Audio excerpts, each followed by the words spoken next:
ए बाई एक झेंडा दे रे आणि मोठ्या दे चल. नाहीये. तो काय माग दे ना. तो विकायला नाही. विकायला नाही तर दुकान कशाला टाकतो. यायला.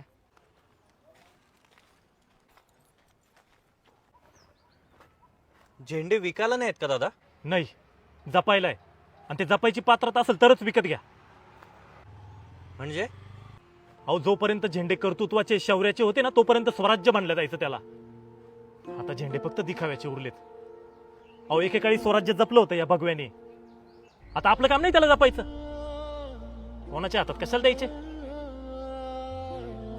साहेब, हा झेंडा बनवताना ना आम्ही एकदम जबाबदारीने ना आदबीने बनवतो.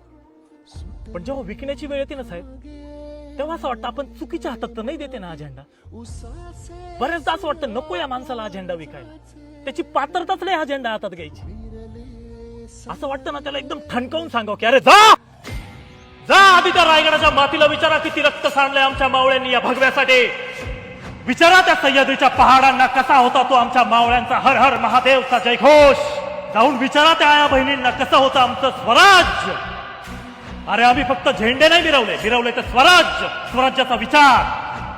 त्या झेंड्या आधी ते स्वराज्याचे विचार तुमच्या मनात रुजवा, तरच तो झेंडा मिरवण्याचा अधिकार आहे तुम्हाला. जगदम जगदम.